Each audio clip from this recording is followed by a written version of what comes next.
in Kenya. The escalating incidents of political violence witnessed in different parts of Kenya can no longer be dismissed as isolated confrontations between rival political supporters. Taken together, they reveal a disturbing pattern that raises fundamental questions about the neutrality of our security institutions, the protection of constitutional freedoms, and ultimately, whether Kenya is being adequately prepared for a peaceful, free, and credible general election in 2027.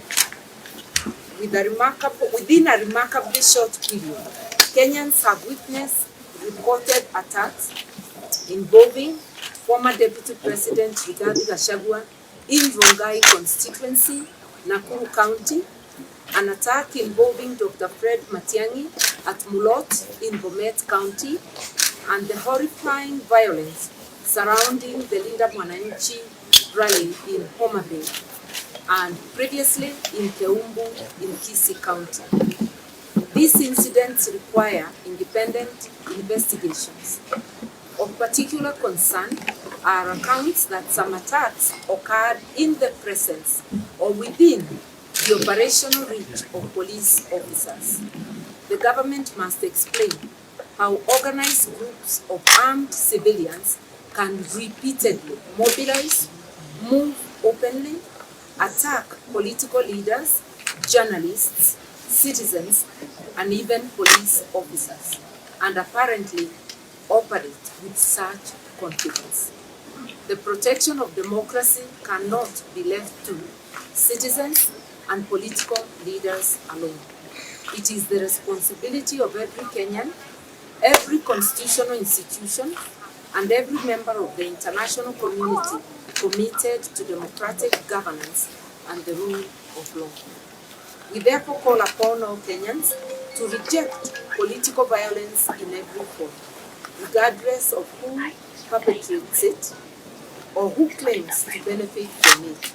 We urge religious leaders, civil society, the legal fraternity, professional bodies, the media, youth organizations, and the diplomatic community to stand united in defense of the Constitution and to resist any attempts to normalize intimidation, militia activity, or politically sponsored violence. We further call upon the Independent Electoral and Boundaries Commission to work closely with all relevant institutions to ensure that every Kenyan can vote freely, peacefully, and without fear.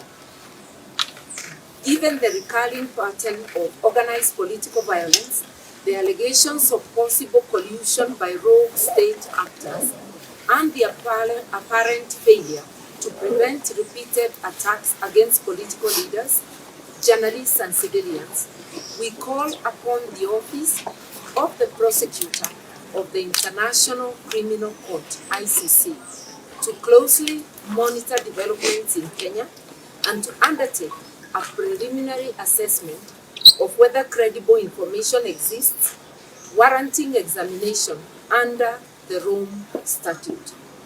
Should evidence emerge demonstrating that widespread or systematic attacks against civilians are being organized, financed, directed, or tolerated by those in positions of authority, we urge the prosecutor to exercise the powers provided under Article 15 of the Rome Statute to initiate an investigation, especially against the person bearing the greatest responsibility, namely President William Samoei Ruto, a former ICC indictee, and to review and determine the status of the previous charges against him. The call is not made lightly, nor is it intended to prejudge the criminal responsibility of any individual. It is made because accountability is one of the strongest deterrents against political violence, and because Kenya must never again descend into the circumstances that once attracted the attention of the International Criminal Court. Those who organize violence should know that the passage of time does not erase responsibility. Political office does not provide immunity from international criminal accountability where the legal thresholds established by the Rome Statute are met. Our message is simple. No Kenyan should lose life, their liberty, or their property because of politics. No journalist should fear death for carrying a camera. No police officer should be forced to choose between the Constitution and political interests. No citizen should be denied the right to campaign, assemble, or vote because armed militia have been unleashed upon them. No citizen should lose their lives, limbs, liberty, or property.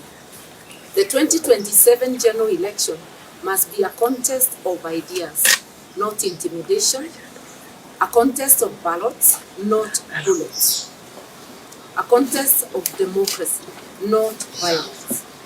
William Ruto and his militia are an existential threat to our democracy. But the Kenyan people are not powerless.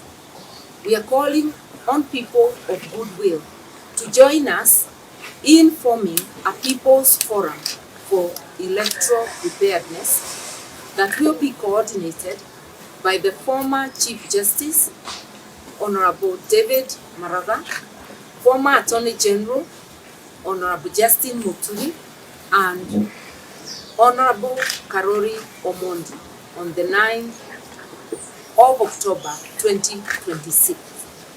I repeat, the three will be coordinating a People's Forum which has been scheduled for the 9th of October this year.